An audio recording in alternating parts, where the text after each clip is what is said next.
Ada penandatanganan kesepakatan di Paris tahun 2015 di mana Presiden kita Joko Widodo juga ikut menandatanganinya, yaitu Paris Agreement tentang Sustainable Development atau kita lebih kenal SDGs. Ini pemerintah pasti tahu. Kalau dia tidak tahu, silakan sekolah lagi. Warga bagaimanapun dia akan mengikuti program pemerintah kalau memang ini mau dibangun pasar. Tapi mereka ini dihargai. Pondok-pondok mereka ini loh, itu dihargai. Itu aja mereka. Di mana mereka ditempatkan atau mereka dihargai itu. Nah, ini saya komunikasikan. Tapi kata mereka, apabila ini dibongkar sewenang-wenang, apapun yang terjadi, mereka siap jihad. Pasar Batua ini hanya salah satu problem yang menjadi bom di kota Banjarmasin. Ada beberapa titik ruang publik yang menjadi problem.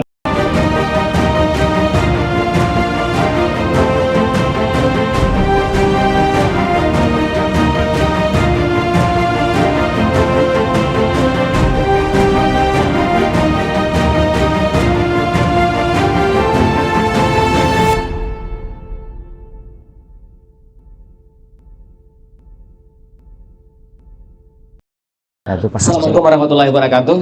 Kembali kita berjumpa dalam Ngopi Ngobrol Pinggiran Akhir Pekan, sebuah dialog yang diinisiasi oleh jejakrekam.com.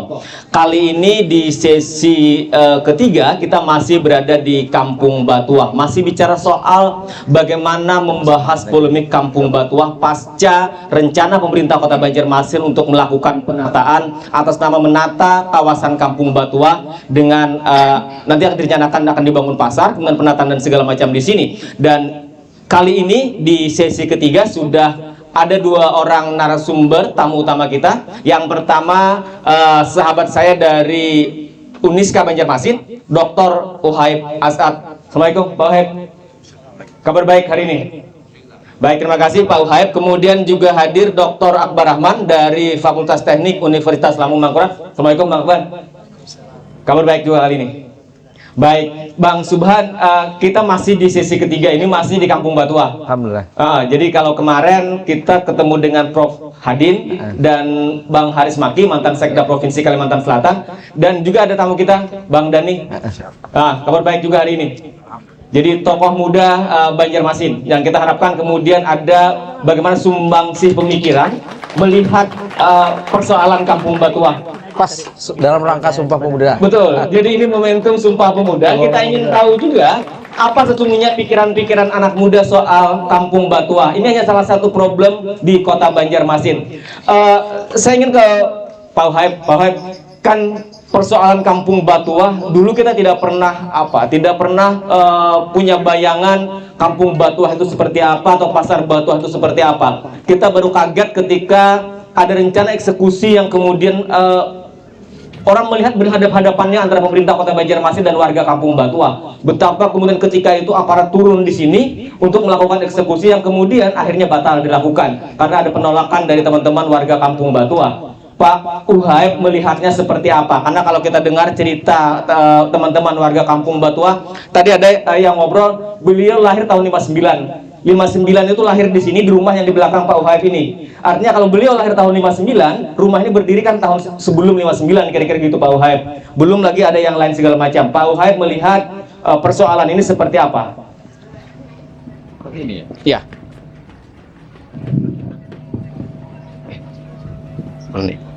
Bismillahirrahmanirrahim. Assalamualaikum warahmatullahi wabarakatuh. Waalaikumsalam. Terima kasih Bapak Rasidi. Saya senang sekali dan sangat bangga berada di lokasi di tengah masyarakat pinggiran yang selalu kalah dan dikalahkan ini. Di sebelah kanan saya seorang dosen dari Universitas Lampung Mangkurat dan sahabat saya Dr. Subhan Sarif dan Adinda Dani dan Bang Mardian Ja'far tadi mana? Ada ujung. Dan para sesepuh warga Kampung Batuah, ibu-ibu, adik-adik yang sangat saya sayangi. saya ingin bertanya kepada Bapak Ibu yang hadir di tempat ini. Apakah Kampung Batua ini masih menjadi bagian wilayah Indonesia? Apakah Kampung Batua ini menjadi bagian dari Kalimantan Selatan? Apakah Kampung Batua ini menjadi bagian Kota Banjarmasin? Artinya Bapak Ibu sekalian masih bangga menjadi NKRI setengah mati.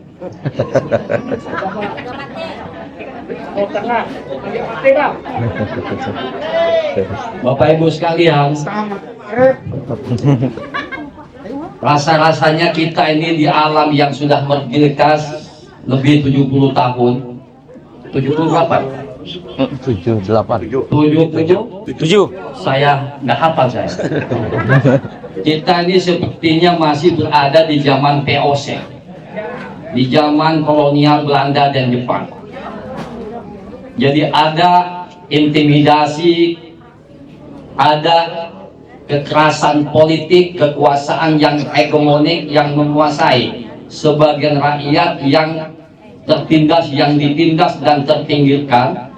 Itulah realitas negara NKRI hari ini.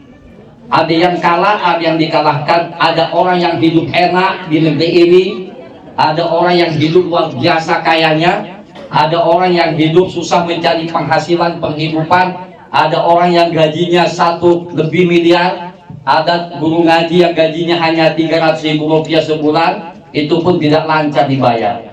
Jadi betapa negeri ini struktur penguasaan ekonomi sudah sangat jahiliyah, sangat tidak adil. Padahal kita sudah merdeka lebih 70 tahun. Masih ada warga yang tertindas. Ditindas oleh negara, ditindas oleh kekuasaan, ditindas oleh kebijakan. Kalian tadi bilang bahwa warga Batua adalah bagian daripada Banjarmasin. Kalau demikian halnya, negara juga harus hadir di tempat ini. Jangan menjadi teralinasi, jangan menjadi anak tiri di kampung sendiri, jangan menjadi gelandangan di rumah sendiri, jangan menjadi orang yang lapar di kampung sendiri. Karena di negeri ini banyak orang yang kenyang, banyak orang yang kaya raya dengan cara korupsi dan merampok atas nama negara, tetapi ada rakyat yang juga tertindas, dan itu anak sah juga daripada republik ini. Dan Anda adalah orang yang kalah dalam republik ini.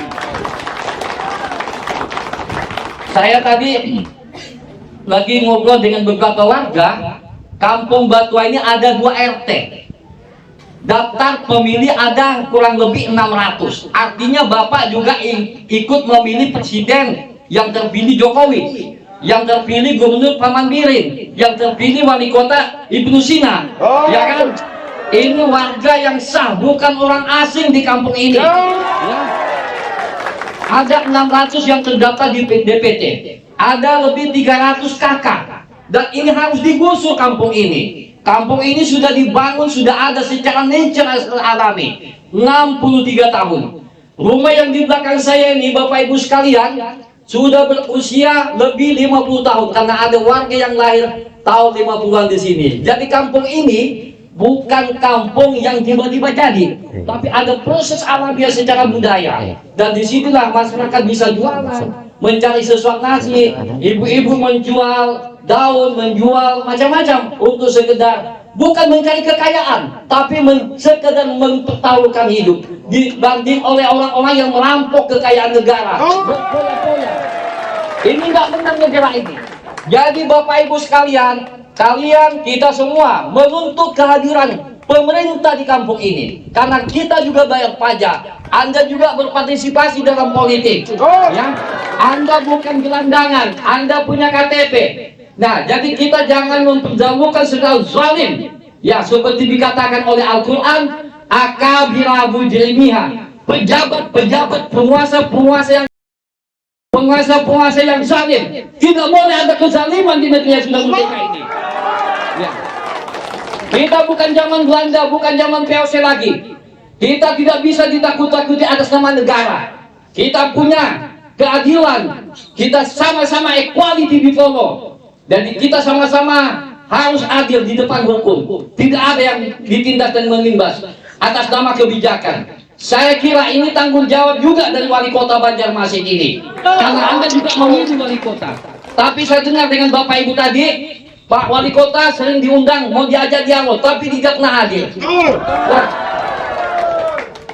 anggota DPR saya tanya, adakah anggota DPR yang konsen? Gak ada, kata warga di sini. Ini bukan cerita hoax. Saya sebelum orasi seperti ini, saya sudah ngobrol sama masyarakat. Apa respon daripada wakil rakyat yang terhormat? Gak ada, dia bilang. Jadi mereka ini sepertinya mengalami apa yang disebut namanya stateless, tidak memiliki negara. Jadi mereka ini orang-orang yang tertindas, orang-orang yang tidak merasa memiliki negara. Ya, jadi negara ini teralienasi dalam hati dan pikiran warga ini. Oleh karena itu teman-teman, Pak Subhan, Dr. Subhan, sahabatku semua, ini harus kita bela. Karena ini bukan anak haram, bukan warga haram, bukan pendatang gelap. Sebagaimana orang-orang dari luar negeri merampok sumber daya alam kita, ini adalah warga yang lahir di tanah bumi pertiwi, lahir di kampung Batuang. Jangan dibiarkan seperti gelandangan yang tidak memiliki rumah, dan ini akan digusur. Tadi saya sudah dengar bahwa mereka akan dipindahkan di rumah susun. Pertanyaannya, siapa yang mau membayarkan? Hanya ada sekian persen, ada sekian kakak yang bisa dipindahkan, dimutasi di rumah susun. Di kampung namanya Kampung Pakauman di sana. Lalu bagaimana nasib yang lain? Apakah suruh jadi perampok? Atau disuruh menjadi maling? Atau mengedar ganja narkoba? Ini nggak benar ini. Oleh karena itu negara harus hadir menyelamatkan mereka ini. Ini warga juga tidak boleh dibiarkan dalam ketertindasan. Negara tidak boleh zalim. Saya kira ini yang perlu saya sampaikan. Dan saya sangat konsen dalam hal ini, karena kita adalah bangsa yang sudah merdeka. Jangan kita diperlakukan pada zaman VOC dan zaman Belanda. Terima kasih Pak Rasidi. Terima kasih Pak Uhaib, luar biasa sebagai pembukanya merespon apa yang kemudian terjadi di Kampung Batuah. Saya ingin bagaimana pandangan lain dari seorang Dr. Akbar Rahman. Silakan Bang Akbar. Terima kasih. Bismillahirrahmanirrahim. Assalamualaikum warahmatullahi wabarakatuh.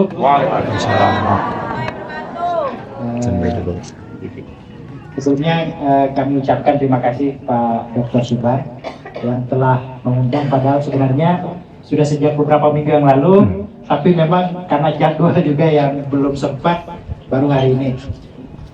Dr. Wahid tadi sudah memberikan semangat kita, ini luar biasa. Mungkin saya tidak bisa seperti beliau. Tapi yang jelas saya kesini sebenarnya sudah ingin dari minggu yang lalu, tapi karena ada jadwal yang bersamaan jadi baru bisa hari ini. Melawan kebijakan pemerintah itu kita juga harus tetap berkepala dingin. Artinya ada hal yang harus kita pahami terkait bagaimana sih seharusnya pemerintah itu merencanakan suatu wilayah. Ini yang kalau saya perhatikan dari awal, ketika pasar Batuah ini mengemuka ke publik, ada hal yang ditinggalkan oleh pemerintah kota sejak awal. Jadi kalau dikatakan tadi ada yang lahir di sini sekitar tahun 59, itu berarti baru 4 tahun negeri kita merdeka. Ini luar biasa. Artinya selama puluhan tahun itu kemana pemerintah? Ya. Kemana pemerintah selama 50 tahun? Padahal pemerintah tidak boleh alpa dalam kehadirannya bersama masyarakat. Karena pemerintah ini adalah pelayan masyarakat, bukan masyarakat yang melayani pemerintah. Nah, terkait hal ini, tadi beberapa bapak berdiskusi dengan saya di awal bahwa ketika di pengadilan Pak Hakim menanyakan ke petugas apakah ada sosialisasi dalam proses penentuan kebijakan ini. Katanya ada ketika membagi karcis. Ini kan sangat kocok, ya. Dan ini patut kita tertawakan begitu. Pemerintah kita yang berisi orang-orang pintar di dalamnya, tapi memaknai sosialisasi itu sendiri salah begitu ya. Salah. Kita sebagai ilmuwan di kampus ini terus terang ada kesalahan di pemerintah kita, dan yang terdampak adalah masyarakat kita. Salah satu bidang di kampus itu, Bapak Ibu sekalian, adalah pengabdian, di mana akademisi itu harus turun bersama masyarakat, memberikan bantuan kepada masyarakat. Jadi kami hadir hari ini adalah bagian dari bagaimana kami mengabdi kepada masyarakat kami. Dosen-dosen itu tidak hanya duduk manis di kampus kemudian mengajar, tapi mereka juga dituntut menjadi bagian solutif di tengah masyarakat. Nah, hari ini saya bersyukur dilibatkan dalam keilmuan kami yang sejauh ini kami pahami. Ada aturan global yang sudah ditinggalkan terkait penggusuran, dan ini menentang hak asasi manusia di seluruh dunia. Ada penandatanganan kesepakatan di Paris tahun 2015, di mana Presiden kita Joko Widodo juga ikut menandatanganinya, yaitu Paris Agreement tentang Sustainable Development, atau kita lebih kenal SDGs. Ini pemerintah pasti tahu. Kalau dia tidak tahu, silakan sekolah lagi. Ya.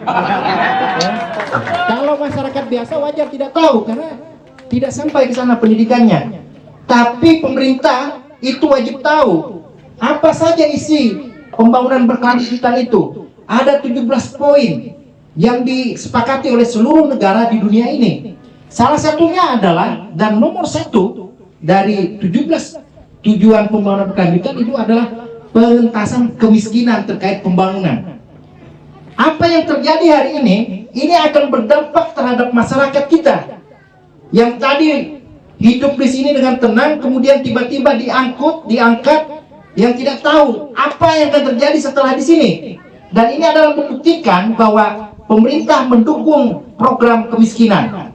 Ini tidak bagus dan ini tidak sesuai dengan apa yang sudah disepakati oleh ketentuan global. Itu poin pertama, bahwa dengan membangun kita seharusnya menentaskan kemiskinan. Setidaknya kalaupun pasar Batuah ini mau dibangun, maka yang mendapat keuntungan pertama itu adalah orang yang sudah tinggal puluhan tahun di sini. Jangan sebaliknya, malah mereka yang rugi. Makanya ganti rugi itu sudah hilang, yang ada itu ganti untung. Nah, ini yang harus dipahami Bapak Ibu sekalian. Jangan sampai pemerintah itu dengan kuasanya malah menindas rakyatnya sendiri. Seharusnya pemerintah itu melayani masyarakatnya. Dan kita patut kecewa bahwa tadi dikatakan pemimpin kita diundang tidak hadir, wakil kita diundang juga tidak hadir. Kemana mereka? Meskipun ini masih dipersengketakan, tapi setidaknya mereka hadir dalam partisipasi publik, bertemu dengan masyarakatnya, bicarakan dengan baik-baik. Apalagi moto kita Kota Banjarmasin itu apa Bapak Ibu sekalian? Kayu baimbai. Di mana kayu baimbai-nya? Di mana? Nah, ini yang patut kita perhatikan. Jadi dari 17 pembangunan berkelanjutan tadi, nomor satunya adalah pengentasan kemiskinan.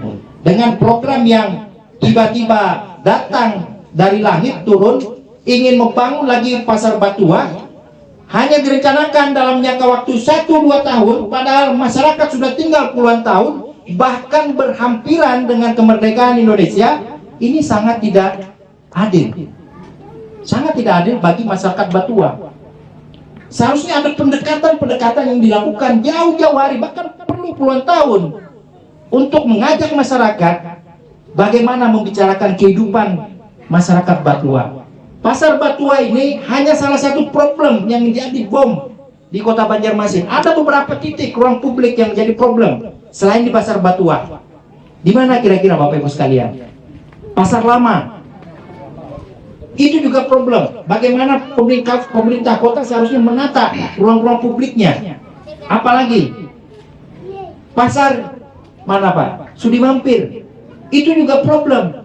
Jadi semua ruang-ruang publik di Kota Banjarmasin ini seolah-olah pemerintah kota itu tidak ada hadir di dalam situ, tapi tiba-tiba hadir langsung menyentak masyarakat. Ini sesuatu jelas kebijakan yang keliru. Tidak ada program sistematis yang terlihat bagaimana penataan ruang publik dilakukan. Dan sepengetahuan saya, ketika desain dari pasar Batua itu dibuat, itu hanya seorang arsitek yang merancang. Padahal berbicara tentang kota, itu banyak aspek yang harus diperhatikan tentang ruang publik. Pasar itu adalah tempat berkumpulnya masyarakat. Tidak bisa hanya diselesaikan oleh seorang arsitek di atas gambar. Inilah yang terjadi hari ini, di mana masyarakat Batuah yang dirugikan. Nah, di dalamnya harus ada berbagai macam profesi ahli yang terkait, dan bahkan itu tidak bisa diselesaikan dalam jangka waktu yang sangat singkat karena orang yang tinggal di sini sudah puluhan tahun. Bang Akbar, ini menarik nih, Bang Akbar. Sebelum kita lanjutkan, kita akan melihat nih betapa antusias teman-teman warga Kampung Batuah.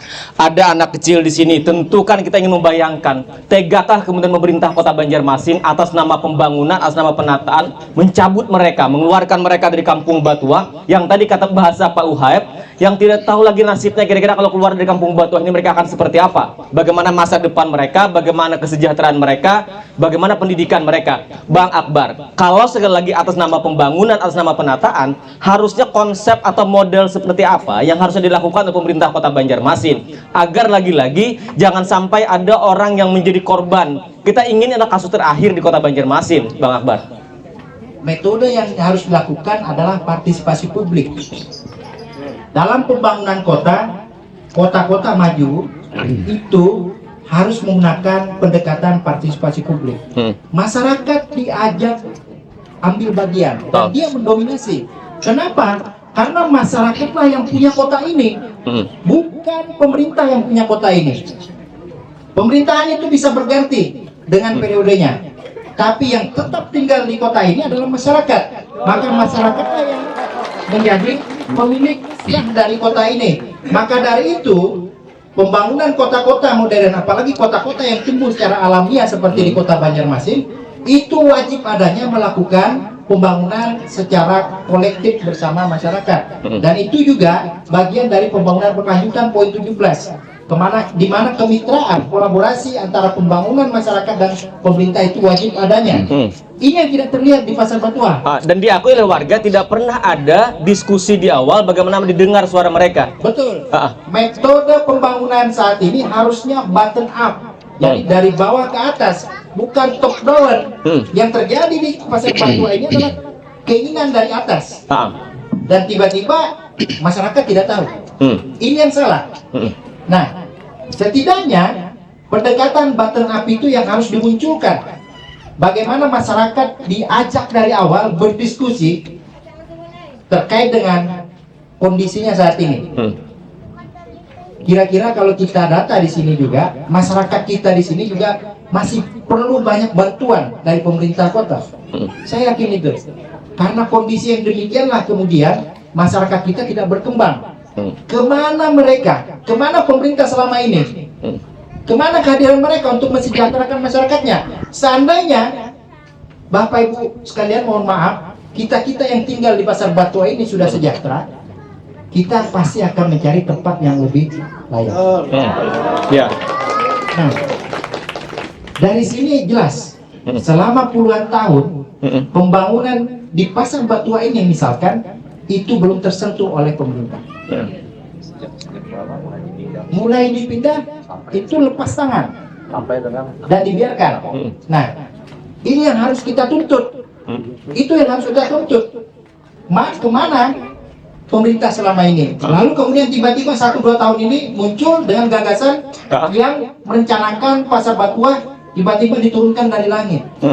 Ini salah satu kesalahan fatal dalam pembangunan, dan ini sudah dibuang jauh-jauh puluhan tahun yang lalu dalam proses pembangunan. Tapi kenapa Banjarmasin masih menggunakan metode ini? Ini kan pertanyaan besar. Padahal orang-orang yang dulu di pemerintahan itu orang-orang pintar. Gelarnya bahkan sampai S2, S3 dan sebagainya. Bagaimana mereka bisa aware terhadap kondisi ini. Di mana kepekaan kita terhadap masyarakat kita di bawah? Jadi itu yang sebenarnya kita butuhkan hari ini, bagaimana pemerintah itu hadir. Tadi soal bagaimana kesejahteraan mereka diperhatikan. Kalau kemudian kesejahteraan mereka baik, tentu mereka juga tidak akan betah tinggal di sini. Nah, itu kan menjadi sebuah case. Sekarang saya ke Bang Subhan. Bang Subhan ada tanggapan dulu atau kita ke Dani? Bang Dani. Dani dulu. Oke. Mas Dani, ini tokoh muda, anak muda dari Banjarmasin, melihat persoalan di Kampung Batuah. Ini kan tentu tidak sederhana, Mas Dani. Tadi di sesi 1 dan 2, masyarakat Kampung Batuah bercerita bagaimana mereka hadir di sini. Bagaimana kemudian sekian tahun mereka di sini, ini adalah bukan pasar, ini adalah tempat hunian dulu ketika mereka dipindah dari kawasan sekitar Pasar Kuripan di pinggir sungai itu, kemudian dipindah ke sini. Kemudian yang nyatanya ada pasar, kata mereka ada di depan sana. Nah, dengan segala problem yang ada di Pasar Batuah, bagaimana seorang Dani melihatnya? Silakan. Assalamualaikum warahmatullahi wabarakatuh. Waalaikumsalam warahmatullahi wabarakatuh. Acil, paman, ading, kakak, kai, apa kabar beratan? Angin, kalau dibayangin tetap baik. Oke, mohon izin, ulun Cecep Ramadhani, biasa di Kiau Dani, rumah ulun di Jalan Pramuka di Komplek DPRD. Ulun ganal di lingkungan sini karena ulun bersekolah di SMP 30. Nah, jadi kekawanan ulun mulai dari Gang Baru sampai Gang Dwi Kora sampai ke sini. Kebanyakan kekawanan ulun.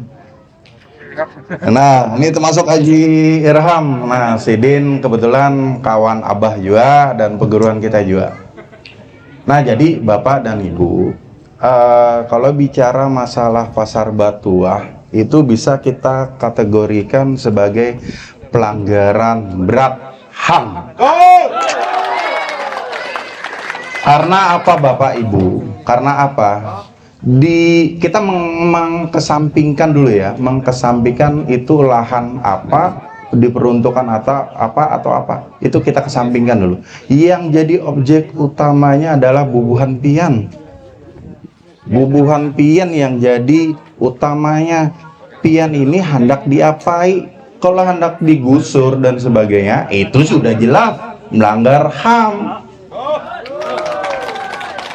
Nah, jadi Bapak dan Ibu, kita tidak mau juga dicap sebagai ibaratnya memancing di air keruh. Nah, jadi prinsipnya Bapak dan Ibu, ulun yakin di dalam hati pian pasti akan menginginkan solusi yang terbaik, betul nggak? Nah, kalau bicara solusi yang baik, itu ada puluhan solusi yang bisa digarap oleh kita semua. Cuman ada keinginan hati. Nah, keinginan pemerintah ini ada nggak? Keinginan wali kota ada nggak? Keinginan dari dewan ada nggak? Pengen memilih wali kota, pengen memilih anggota dewan, ingati. Maksudnya tuh diingati, membantu ada.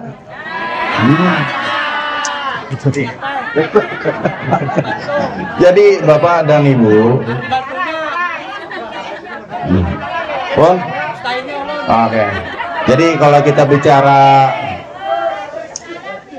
kita bicara politik dan partai dan apa itu memusingi, weh. Nah, jadi simpelnya diingati aja dulu. Yang kedua, Bapak dan Ibu, ayolah kita sama-sama mencari solusi yang terbaik. Solusi terbaik tuh poinnya cuma satu, baik untuk pian karena pian utama. Kayak itu aja. Kalau bicara masalah pemerintah, bicara masalah gusur, itu masalah, mohon maaf Bapak dan Ibu, itu masalah duit. Tidak ada nilainya. Pian ibaratnya di sini, Bapak, Ibu, ading di sini, tidak ada ternilai Bapak dengan masalah duit. Nah, kalau bicara masalah gusur-gusur, ganti rugi atau apa, udah tutup mata, kita pikirkan solusi yang terbaiknya kayak gimana. Kita ambil contoh, Bapak dan Ibu, di Jakarta itu ada kampung akuarium. Jadi di kampung akuarium itu di 2015 digusur oleh gubernur yang sedang menjabat. kita nggak usah sebut nama ya Bapak ya. Nah, terus kembali dibangun rusun, dihidupkan lagi kampungnya dengan fasilitas yang layak, fasilitas yang memadai, dengan konsep yang terbaik. Perbandingannya itu, masa Banjarmasin nggak bisa? Harus bisa. Harus bisa. Mohon maaf Bapak dan Ibu, anggaran belanja kota ini hampir 1 T lebih dan mencapai angka 2 T ya. Masa mencarikan solusi yang terbaik buat masyarakat aja nggak bisa gitu. Lawan juga Bapak dan Ibu kalau bicara masalah hukumnya Pak ya, pian pasti melihat nih kabel-kabel listrik, plat nama di situ ada RT 12 nomor 12, pian punya KTP dan apa. Itu sebetulnya secara hukum pian tuh diakui bertempat tinggal dan berjejak di sini. yang ulun tahu apakah yang melanggar ini PDAM atau PLN atau siapa yang melanggar, yang jelas semua sudah mengakui keberadaan pian di sini. Anak PLN-nya pian mengakui ulun tinggal di sini karena pian apa? Memasangkan. PDAM ada, berarti pian mengakui ulun ada di sini. PBB ada, pian KTP tanya, pian nih yang bikin KTP siapa? Berarti pian mengakui ulun tuh ada di sini. Sekarang kita hendak dianggap sebagai anak penduduk liar. Jadi Bang Rasidi, konsep kita jelas, terutama bagi kalangan anak muda-muda. Kita tahu perjuangan Bubuhan Sidin yang para tetuha untuk menghidupi pemuda nih. Betul. Kada main-main. Sungguh luar biasa. Sekolah aja ulin ingat sangu 2000, 3000 itu kan banyak banar sudah. Kuitan mencariakan tuh paluh liir. Ya. Itu perjuangannya itu. Mereka ini adalah kuitan-kuitan. Nah, jadi ujar orang tuh kalangan pemuda wajib untuk membela hak-hak Bubuhan pian. Di apa ujar orang tuh mengesampingkan masalah lahan dan apa. Yang penting itu adalah subjeknya berada di pian. Mungkin itu dulu Bang Rasidi. Ya, oke.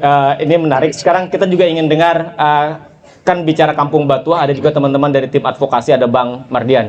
Bang Mardian mungkin juga bisa bercerita sesungguhnya apa yang diinginkan oleh teman-teman warga Kampung Batuah. Kemudian kalaupun misalnya ada penataan di sini, tetapi teman-teman warga Kampung Batuah tetap berada di sini, itu seperti apa?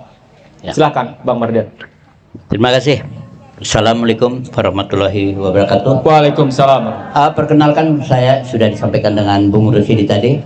Saya Mardian Jafar dari Aliansi Indonesia. Saya kebetulan ketua DPD Kalsel. Saya bangga hari ini kebetulan tokoh-tokoh seperti Pak Uweb, Pak Akbar, Bang Dani, Bung Dani, dan juga wah sudahnya yang pembawa beliau ini sudah luar biasa. Kalau dari kekuatan tokoh-tokoh ini sudah menyatu, ini saya yakin sekali bahwasanya ini akan menjadikan energi positif akan lahir di Kampung Batuah untuk negara. Saya yakin. Jadi begini Bung Rasid. Januari saya ditelepon oleh rekan saya di sini, kebetulan kami dulu Pak Misran minta bantu karena ini akan digusur. Nah, masyarakat di sini pada umumnya oke, kami misalnya digusur nggak apa-apa, dipindah nggak apa-apa, tapi kemana, rumah kami gimana, ada ganti ruginya. Nah, hal wajar lah disampaikan oleh mereka. Kami nggak menentang program pemerintah kalau untuk kebaikan, tapi kami ini kemana? Nah, pertanyaan-pertanyaan itu saya dan Pak Misan, saya menemui salah satu pejabat di Kota Madiun, di Kota Banjarmasin ini. Saya menemui Pak Ibnu Sina. Saya konsultasi, saya bilang kalau itu digusur, saya berdiri di depan. Aliansi akan berdiri di depan, saya bilang. Nah, beliau juga sepakat kemanusiaan.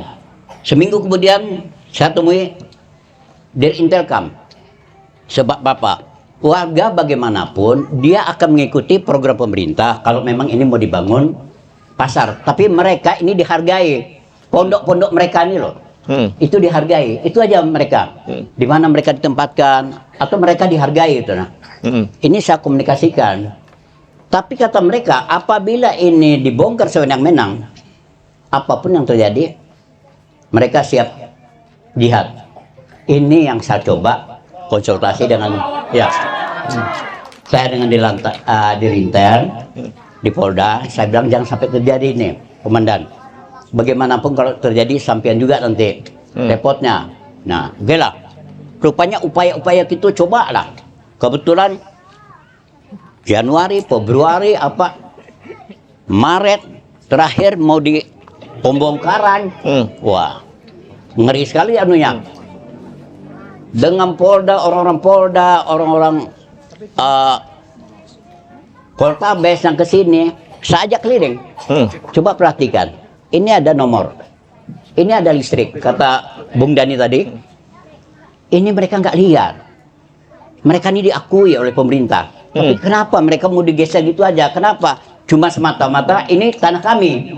Nah, ini loh, akhirnya kami dibantu oleh si Badrul, Bung Badrul kemarin, kami upayakan di DPR apa segala macam. Kita pertahankan ketika akan terjadi nego. Alhamdulillah ketika pelaksanaan akan dilaksanakan, alhamdulillah batal Kanada. Itu yang di bulan Juni.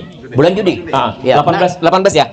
Iya. 18 Juni. Karena saya mulai Januari sampai itu saya berada di sini. Nah, jadi warga di sini luar biasa, sudah saya sampaikan. Mereka menyambut program pemerintah itu. Tapi bicaralah. Bicaralah. Kami ini dibawa serta. Nggak muluk-muluk mereka. Bang Mardian, artinya kalau ingin kita butiri, pertama ada komunikasi yang tidak dilakukan. Satu. Tidak mendengar bagaimana suara masyarakat Kampung Batuah. Dua. Kemudian yang kedua, warga sesungguhnya mendukung pembangunan. Ya. Tetapi kemudian karena mereka tinggal di sini, kemudian mereka sudah lama tetap di sini, mereka juga ingin kepemilikan mereka dihargai. Dihargai. Sementara dalam konsep yang disampaikan pemerintah Kota Banjarmasin untuk rencana pembangunan itu tidak pernah ada perhitungan. Tidak pernah ada. Bahkan ini kami taunya ini tanah kami. Nah, itu waktu pertemuan di Jadi Poltabes. tidak ada istilah ganti untung. Nggak ada. Tidak ada ganti rugi. Tapi warga akan disewakan rumah susun selama setahun, digratiskan. Tapi listrik dan PDAM bayar. Tahun berikutnya bayar sendiri. Yang lainnya mau ditempatkan di ruko-ruko yang kosong. Ini yang kami tentang. Ini yang kami tentang, kemanapun kami tentang. Jadi pada dasarnya Berasid, warga sangat aware dengan program pemerintah, tapi mereka juga butuh perhatian. Saya sudah bilang, anak-anaknya sebagaimana yang dibilangi tadi Bung Pak Akbar segala, mereka ini satu orang ibu punya anak 3. Memindahkan sekolah itu nggak gampang. Saya bekas orang dinas pendidikan, tidak mudah memindahkan satu itu, mencari tempat betapa kocar-kacir warga di sini. Nah, jadi bagaimanapun apa yang sampean poin-poin tadi itu benar semua. Terima kasih. Oke, terima kasih Bang Mardian. Bang Subhan, kita coba ingin dengar satu. Iya ya. Oke, silakan. Menambahkan, sedikit menambah. Lanjut. Yang perlu kita garis bawahi, tidak ada urgensi dalam pembangunan pasar tersebut. Yang perlu kita urgensi lagi, tidak ada urgensi ataupun kegawat daruratan terkait pasar. Jadi pertanyaannya, apakah darurat pasar ini harus dibangun? Pertanyaannya sekali lagi, apakah ada kepentingan duit? Jadi itu perlu yang harus kita garis bawahi.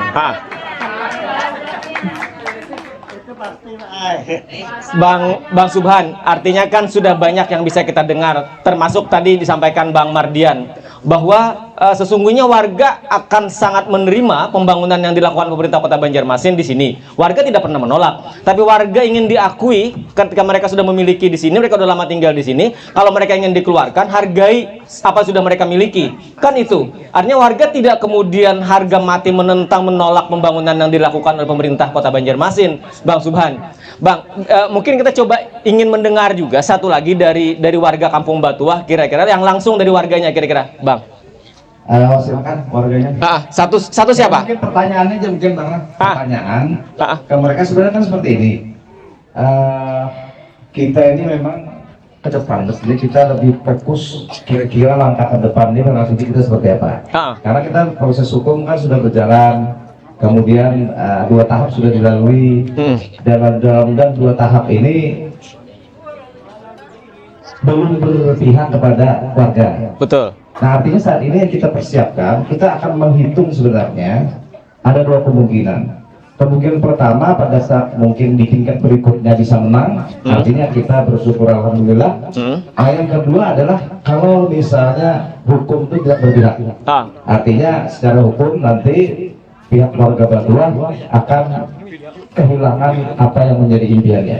Nah, pertemuan kita ini sebenarnya kita ingin mencari langkah konkret ke depannya, itu kita buruk semua bersama. Jadi kira-kira apapun yang terjadi di ke depan, yang paling penting bagi kita adalah bagaimana mereka tetap berada di sini. Dan yang kedua, sesuai kesepakatan yang lalu Bapak Ibu-ibu ya, kemarin sepakat ya bahwa pasar kita dulu kita bangun, tapi hak-hak warga di sini termasuk mereka tinggal tetap di sini. Kan itu yang kemarin kan? Ya. Jadi pertemuan kita hari ini, ada kemarin dan hari ini dan berikutnya adalah kita bersepakat dengan 2 itu tadi. Artinya secara prinsip warga Batuah sangat mendukung program pemerintah untuk misalnya melakukan revitalisasi pasar. Tapi secara prinsip yang paling penting lagi tadi sampaikan Pak sampaikan Pak Wahib dan Pak Dani, hak mereka ini adalah lebih utama lagi. Lalu dengan dasar itu mari kita bersama-sama berpikir membuat skenario strategi sekaligus perjuangan bersama agar mereka tetap berada di sini. Apapun yang terjadi, kita berjuang bersama-sama agar mereka di sini. Itu yang paling penting. Karena secara prinsip bahwa kondisi pasar ini, kalau Pak Akbar ini kebetulan ahli arsitek sekaligus ahli kota, beliau lulusan Jepang, sangat berpengalaman. Mungkin dengan beliau diberikan gambaran bahwa luasnya ini hampir 1 hektar, ada 70 kurang lebih. Saya lihat kemarin itu ada 68 ke sini, di sebelah situnya 96. Artinya sebenarnya lokasi ini sangat potensi. Nah makanya kan tadi kita bicara ke Pak Akbar tadi ya Pak Dani menyampaikan bahwa ini pasarkah sebenarnya yang dicarinya itu apa? Karena kalau pasar hanya 120 pedagangnya dengan kondisi seperti yang ada saat ini tetap bisa beraktivitas, sisi lain kemarin disampaikan oleh Prof. Hadim dan Pak Haris bahwa di sekitar sini juga pasar, sebenarnya pasar tidak menjadi fokus penting di dalam area sini tadi. Nah pertanyaan kita adalah apakah yang melatar belakangi pasar itu muncul dan bisa mengalahkan yang 120 bisa mengalahkan yang lebih dari 170 kakak Atas nama penataan pasar. Jadi kita sekarang ke depan mungkin tadi hadir Bang Dani tokoh muda, mudah-mudahan nanti di inisiatif mereka ini pemuda-pemuda, kemudian dari ini pendidikan, bagaimana unsur pendidikan bisa bergabung dan lain-lainnya bisa bergabung untuk bersama-sama agar apa yang menjadi 2 tujuan penting itu bisa tercapai. Pertama, silakan pemerintah dan dari pasar yang 120, tapi yang paling utama sekali adalah izinkan mereka-mereka yang sudah puluhan tahun, bahkan mulai tahun 50-an sudah ada di sini, ada yang dilahirkan di sini, izinkan mereka untuk tetap tinggal di sini. Dan ini Bapak Ibu insya Allah akan menjadi bagian dari kami bersama-sama untuk berserta bersama warga Batuah untuk memperjuangkan itu, insya Allah. Nah jadi mungkin barangkali di forum ini kita mungkin sudah tahu banyak mengenai masa lalunya, jadi lebih efisien kita bicara kira-kira ke depannya itu seperti apa.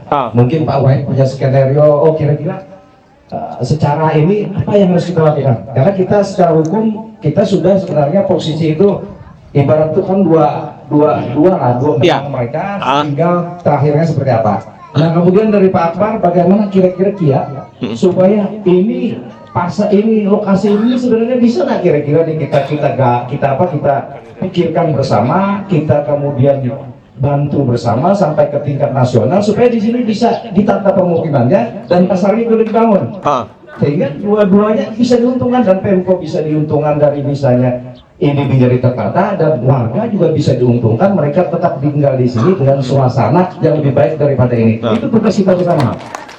Nah mungkin itu silakan lanjutkan Pak Sedikit. Pak Wahib. Ada yang saya lupa sampaikan. Saya ingin menjelaskan sedikit secara pelan-pelan. Kalau saya tadi agak menggebu-gebu, supaya sebagai warming up, pemanasan.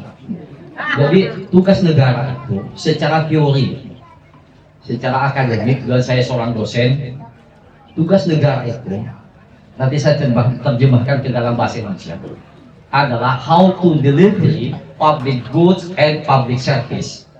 Tugas negara adalah bagaimana mendelivery barang-barang publik dan pelayanan kepada masyarakat, public service. Apa yang disebut dengan barang publik? Satu, pembangunan infrastruktur, fasilitas, ekonomi, pendidikan, kesehatan, namanya barang publik. Tugas pemerintah itu membagikan ini kepada masyarakat supaya masyarakat menikmati barang publik itu. Jangan sampai ada ibu-ibu yang tidak terlayani fasilitas kesehatan, pembangunan ekonomi, infrastruktur, sekolah. Nah, itu tugas negara.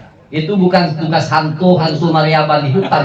Itu tugas negara. Namanya delivery public goods. Yang kedua, tugas negara adalah sebagai pelayan.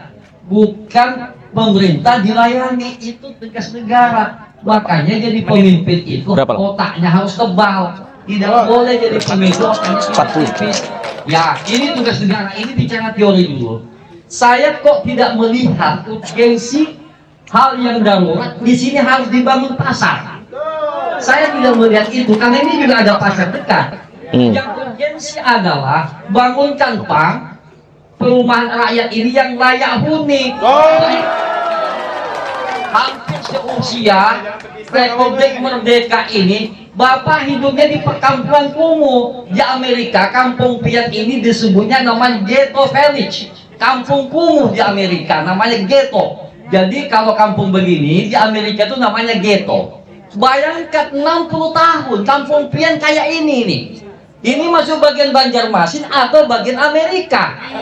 Ya, seharusnya pemerintah negara ini membangun fasilitas yang dikasih kredit murah oleh negara, ya kan? Bukan pasar yang mau dibangun dan yang dipindahkan. Itu nggak benar. Ini kebijakan yang tidak bijak. Makanya di pemerintah itu harus berpintar-pintar, jangan membohongi rakyat. Ya. Jadi anggota dewan juga seharusnya punya komitmen, punya perhatian, punya willingness, care kepada mas. Ini bagian daripada masyarakat yang Anda wakili. Jangan hanya kalau mau jadi anggota dewan membagi uang, membagi-bagi tapi, membagi-bagi macam-macam. Ini pekeramput namanya. Nah, ini coba lihat nih, warga kalian nih yang mewakili semua ini, mesti ada yang membeli kalian. Jadi jangan membunguli rakyat. Nah, begini nih, mereka ini nggak mungkin nanya kepada hanya adalah anggota dewan. Jangan ini. Nah, tapi sayang, anggota dewan tidak pernah melihat di sini ini. Ya. Kemudian juga wali kota harus datang ke sini. Contohlah Sayyidina Umar jadi khalifah, jadi pemimpin. Ya. Jadi pejabat, pemimpin itu memang otak yang tebal, bukan terpilih karena politik uang, yang terpilih karena bagi-bagi duit. Nah, itulah ibu-ibu sekalian. Saya ingin mengatakan ini tidak ada hal yang darurat mau dibangun pasar di sini. Yang perlu dibangun adalah bangunkan rumah bagi rakyat, dikasih ekonomi yang penting. Saya secara pribadi saya akan membela Bapak Ibu. Saya secara pribadi, ini juga Pak Akbar, Pak Dr. Subhan dan semua kita. Ini kulil haqqa walau kana murran. Saya diingatkan oleh hadis Nabi karena saya orang Islam, "Malam yahtamma bi amril muslimina falaysa minna." Kalau Anda jangan ngaku-ngaku orang Islam, kalau tidak Anda memiliki keperhatian terhadap kehidupan umat manusia, falaysa minna, bukan umatku. Betul kata Dr. Akbar, dosen akademisi harus konsen, jangan hanya ngumpul-ngumpul teori di otak. Kalau begini nih siapa dosen yang mau datang? Ah, ini penting. Ya nggak apa-apalah. Saya dengan Bang Subhan Nah, Dr. Akbar datang karena itu bagian dari kehidupan kami sebagai pengabdian kepada masyarakat. Kampus juga harus terlibat dalam kayak gini. Jangan hanya tahu ngomong teori. Masyarakat nggak tahu sakit seperti ini. Ini nggak benar juga kampus-kampus yang begini ini. Ya, jadi Bapak Ibu sekalian, saya secara pribadi, Dr. Haji Muhammad Wahib As'ad MSI, ya saya akan di depan kalian. Saya di depan Bapak Ibu sekalian. Saya ini orang-orang hidup melarat juga, orang kampung juga nih, orang dari Pulau Masa Lembu di sana. Saya bukan hanya yang pejabat, bukan anaknya wali kota. Saya anaknya orang-orang gembel juga, sama dengan yang hidup di sini. Saya harus memihak kepada kalian. Saya memihak kepada rakyat, karena saya merasa juga secara pribadi orang di kampung yang tertindas. Kita semua ini bukan orang kaya semua, tapi jangan gua keterlaluan pemerintah ini kayak begini-begini. Kita lawan kezaliman ini. Terima kasih. Pak Wahib, sebelum disudahi, kira-kira strategi untuk misalnya nih Pak Wahib ini kan kebetulan tokoh yang ada di perguruan tinggi. Nah, kira-kira ini langkah strateginya agar kita bisa, tadi kan ada 2 poin penting sebenarnya, bagaimana pasar tetap pemerintah tetap kita dukung untuk membangun itu tadi, entah nantinya seperti apa, tapi yang paling penting itu adalah bagaimana misalnya utamanya adalah bukan pedagang, keluarga di sini tetap tinggal di sini karena ini leluhur mereka ada di sini. Nah, ada cicit gue sudah di sini. Nah, inilah yang kira-kira peran kita, perannya pendidikan, perannya Pak Wahib dan kami-kami di sini. Sebenarnya kira-kira saran Pak Wahib seperti apa? Agar konkretnya seperti saya sepakat dengan Pak Akbar tadi, Dr. Akbar, itu harus pendekatan kemanusiaan, namanya humanity approach. Pendekatan sosial, pendekatan kemanusiaan. Bukan membangun tapi menggusur. Ini konsep zaman Orde Baru. Digusur, dibangun. Ya, sekarang ini kita tidak boleh lagi membangun dan menggusur. Karena mesti ada yang dikalahkan. Oleh karena itu, tetap masyarakat itu difasilitasi oleh negara. Kalau toh pasar ini dibangun, tapi harus ada kompensasi yang manusiawi. Jangan kompensasi yang setengah hati. Ini nggak bisa. Jadi harus ada skenario. Ya, harus ada grand strategi. Masyarakat tetap merasa menjadi kampung di sini, tetap dibangun. Justru bagi saya tidak melihat urgensi ini harus ada pasar di sini. Justru yang paling penting, yang paling daruri ya, yang wajib oleh pemerintah adalah membangun perkampungan warga, dibangunkan rumah, fasilitas. Ini sudah 60 tahun hampir selesai Republik ini. Coba kita lihat Pak Rasidi, ini berapa kakak ini? Ini kampung kumuh ini. Ya, ini seperti bukan rakyat Indonesia ini. 60 tahun loh. Dia mestinya harus pembangunan yang lebih manusiawi lah. Bukan menciptakan kemiskinan baru. Seperti dikatakan Dr. Akbar, kalau demikian halnya nanti digusur, dibuat pasar, jadi gelandangan lagi mereka ini. Berarti pemerintah mendukung ketertindasan dan kemiskinan. Ini yang harus kita lawan ini. Kebijakan-kebijakan yang zalim dan tidak manusiawi ini. Harus kita lawan negara yang tidak benar seperti ini. Ini soal kebijakan. Kita bukan benci kepada Ibnu Sina. Tidak benci. Tapi yang kita harus pertanyakan, sistem kekuasaan kebijakan yang kita bicarakan bukan individu, tapi sistem yang kita bicarakan. Sistem yang menindas. Oleh karena itu mari kita manusiakan di Kampung Batua ini warga. Coba lihat anak-anak itu. Biar mereka bermain di sini. Jangan dikusur. Ya, jangan dikasih fasilitas seperti di rumah susun. Ya kalau punya duit yang bayar. Kalau hanya ibu-ibu ini menjual iwak karing saluang picak di sini, bagaimana bisa membayar rumah susun itu? Oke. Jadi intinya adalah kalau ingin menata, tatalah kawasan hunian mereka. Jangan-jangan itu yang lebih penting, itu yang lebih utama. Bukan membangun pasar. Bukan membangun pasar, karena pasar jangan-jangan bukan menjadi kebutuhan kita hari ini. Mas Dani, ada yang disampaikan? Ya, terima kasih Prof. Wahib, luar biasa.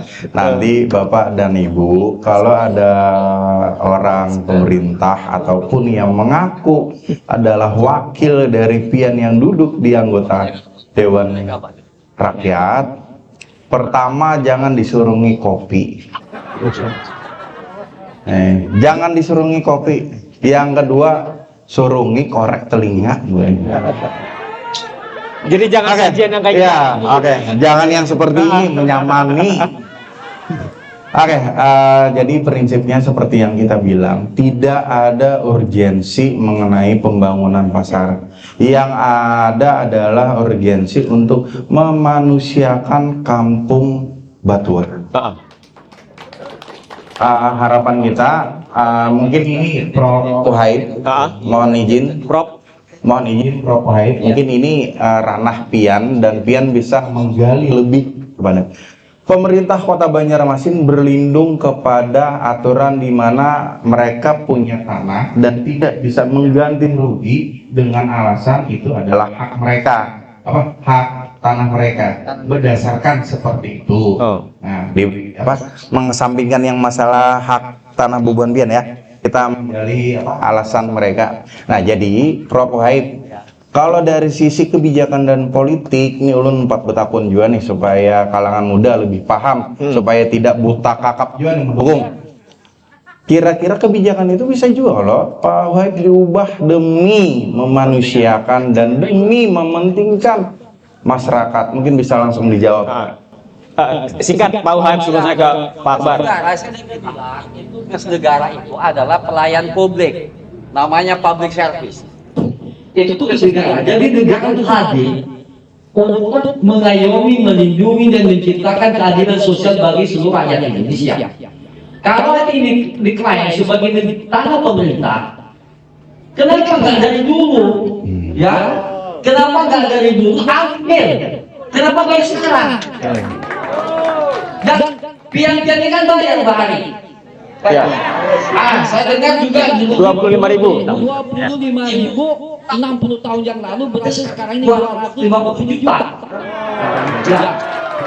Yang sama lain. Karena itu juga ya negara tanah ini kalau itu diklaim oleh negara itu tanah yang sudah expired. Ya. Sudah basi. Oke, terima kasih Prof. Wahid. Bang Akbar, silakan terakhir. Luar biasa. Jadi kalau tadi Prof.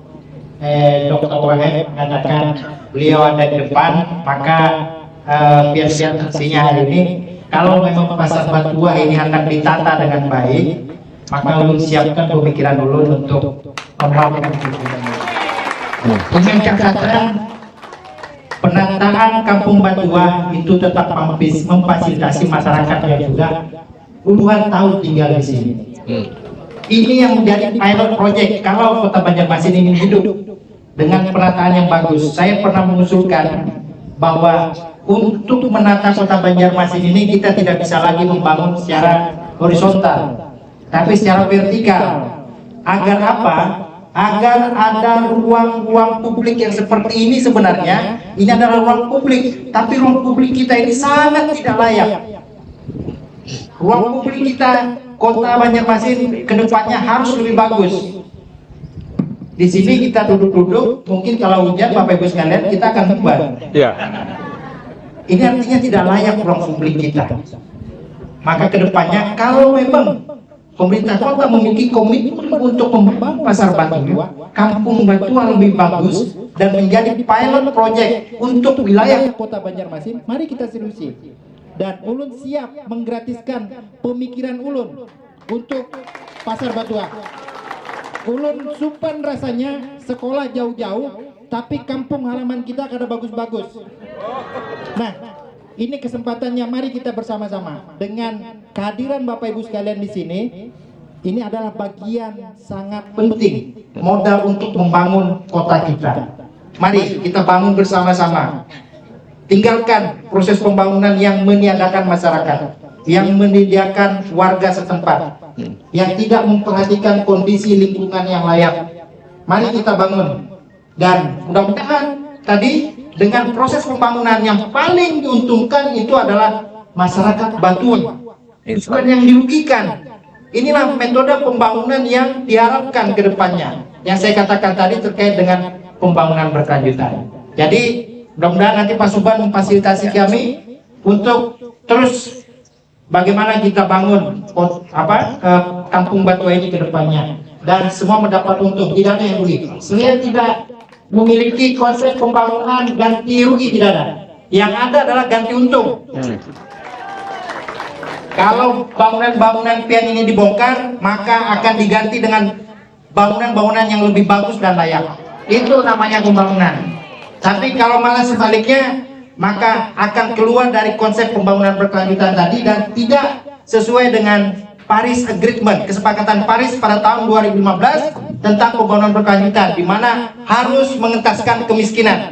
Pembangunan tidak harus memunculkan kemiskinan baru. Ini yang harus jadi catatan penting bagi pemerintah. Dan saya yakin mereka yang dulu di pemerintahan itu sangat paham terkait dengan konsep SDGs Goal 17 tujuan pembangunan berkelanjutan. Mari kita bersama-sama, dan saya siap tadi menghidupkan pemikiran ulun untuk warga Batuah. Ulun kira itu. Terima kasih banyak. Baik, terima kasih Bang Akbar. Bang Subhan, artinya luar biasa. Ada Dr. Uhaib, ada Dr. Akbar yang kemudian punya komitmen bagaimana membersamai warga Kampung Batuah. Kalau kemudian pemerintah kota ingin menata Kampung Batuah, silahkan tata pasarnya, kemudian tata pemukimannya. Jangan cerabut masyarakat Batuah dari tempat hidup mereka puluhan tahun yang hampir seusia dengan Republik ini. Kira-kira seperti itu, Bang Subhan. Artinya sekali lagi kita berharap kemudian diskusi ini, ngopi ini yang digagas oleh Jejak Rekam, ada konsep yang kita tawarkan kepada pemerintah Kota Banjarmasin dalam rangka kemudian kita ingin bersama-sama berkontribusi dalam rangka kemudian pemikiran soal pembangunan di Kota Banjarmasin, khususnya di tempat ini, di Kampung Batuah ini. Jadi dari kita pertama, kemudian kedua, dan ini ketiga, sebenarnya kita sudah mendapatkan beberapa gambaran pentingnya dan mungkin langkah pentingnya ke depan. Nah, yang keempat nanti mungkin ada beberapa sebenarnya kawan-kawan juga WA kita ingin hadir di sini, beberapa yang inilah, dan insya Allah kalau misalnya kita masih punya waktu minggu depan kita akan ajak ke sini. Tapi secara prinsip sebenarnya dalam forum ini mungkin Pak Wahid, Pak Akbar, Pak Dani, nah kita nanti akan membentuk beberapa tim inti dibantu oleh warga. Kita akan membuat ilustrasinya seperti apa. Jadi seperti ini nanti. Skenario-nya itu adalah konsepsi kita tetap mendukung apa yang diinginkan pemerintah, membangun pasar, tapi hanya bagian pasarnya saja. Nah, paling penting di kita itu adalah warga tetap berhuni di sini dengan bisa seperti yang disampaikan Pak Barawi, dengan permukiman yang lebih baik. Karena histori yang sudah lebih 60 tahun itu menjadi bagian penting yang akan kita sampaikan kepada pihak-pihak terkait.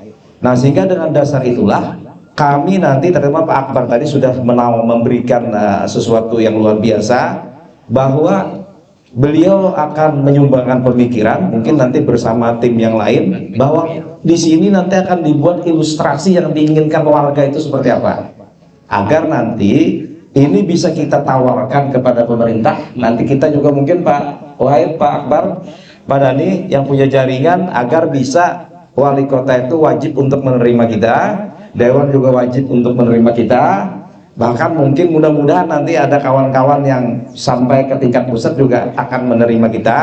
Dan sehingga dengan pemikiran yang diinisiatifi oleh warga sendiri, bahwa kampung ini akan terformat seperti apa yang bisa sama-sama bisa berjalan. Jadi pemerintah tetap mendapatkan apa yang diinginkannya, warga tidak terserabut dari kawasan ini. Itu prinsip dasarnya. Nah, kira-kira pandangan Bapak Ibu seperti itu gimana kira-kira? Setuju? Setuju semua ya? Nah, jadi kalau setuju semua, nanti izinkan kami dan kawan-kawan di sini akan menjadi inisiatornya, membentuk semacam mungkin tim. Nanti kami akan ketemu wali kota dan sebagainya. Tapi sebelumnya kita akan komunikasi dengan warga di sini dulu untuk mematangkan. Kira-kira kalau kami buatkan seperti konsepnya seperti ini, kira-kira warga setuju tidak? Nah, kalau misalnya warga dari setuju, tolong mungkin nanti ada yang mengkoordinir agar supaya bisa dalam bentuk entah mungkin dukungan berupa surat, bahwa kita bersama-sama dengan warga Batuah menginginkan, konsepnya itu dua Bu ya, Bapak Ibu-Ibu, konsepnya hanya dua. Pasar kita dukung tetap pemerintah. Yang kedua, tapi catatan paling utamanya adalah kami warga Batuah tetap berada di sini. Itu yang paling penting. Nah, mari kita, mungkin itu Bang Sidi ya. Dan mungkin menutup ini, mohon kita berdoa semua. Nanti para sini mungkin Pak bisa memimpin berdoa, karena beliau ini juga Ustaz. Kita berdoa agar apa yang menjadi cita-cita kita bersama, apa yang menjadi niat baik yang ada berhadir di sini semua bisa dikabulkan oleh Allah. Mungkin Pak Atau Presiden silakan selanjutnya berdoa. Siapa Oke, yang silakan Pak Uhaib. Ya, saya kalau tadi saya sebagai akademisi, sekarang saya jadi tuan guru lagi. Bismillahirrahmanirrahim. Al-Fatihah ila hadratin Nabi Mustafa Muhammad Rasulullah sallallahu alaihi wasallam. Al-Fatihah. Bismillahirrahmanirrahim. Alhamdulillahirabbil alamin. Arrahmanirrahim. Iyyaka na'budu wa iyyaka nasta'in. Ihdinas siratal mustaqim. Ladzina an'amta 'alaihim ghairil maghdubi 'alaihim waladdallin. Amin. Bismillahirrahmanirrahim. Alhamdulillahirabbil alamin. Wassalatu wassalamu ala asyrafil anbiya'i wal mursalin sayyidina Maulana Muhammad wa ala alihi wasallam. Allahumma inna nas'aluka al-huda wat tuqa wal afaf wal ghina. Allahumma ya muhawwil aqwal hawwil halana ila ahsanil hal. Allahumma ya muhawwil aqwal hawwil halana ila ahsanil hal. Allahumma ya muhawwil aqwal hawwil halana ila ahsanil hal. Allahumma yassir lana umurana ya Allah. Allahumma yassir lana umurana ya Allah. Allahumma yassir lana umurana ya Allah. Allahumma inna nas'aluka sihhata wal afiyata wal afiyata fid din wad dunya wal akhirah. Allahumma inna na'udzubika min jahdil bala'i wa syaqa'i wa su'il qada'i wa syamatatil a'da. Allahumma dafa'na al bala wal waba innaka la kulli syai'in qadir. Allahumma inna nas'aluka salamatan fid din wa afiyatan bil jasad wa ziyadatan bil ilmi wa barakatan fil rizqi. Amin. Allahumma hawwin alaina fi sakaratil maut wa najatan minan nar wal afidal hisab. Allahumma ighfir lana dzunubana wa liwalidina warhamhum kama rabbayana shaghira. Allahumma ighfir li abaina wa ummahatina wa li ajdadina wa li jaddatina wa li ikhwanina wa akhwatina wa li ammina wa li ammatina wa li ustadina wa li asatidatina wa li masayyikhina wa li ikhwatina wa li ashabina wa li jami'il muslimin wal muslimat min ayyamin wal amat. Allahumma rabbana taqabbal minna innaka antas samiul alim wa tub alaina innaka antat tawwabur rahim. Rabbana atina fid dunya hasanah wa fil akhirati hasanah wa qina azabannar. Sallallahu alaihi sayyidina Muhammadin nabiyil ummi wa ala alihi washabihi wasallam. Alhamdulillahi rabbil alamin. Allahumul Fatihah. Bismillahirrahmanirrahim. Alhamdulillah. Iya,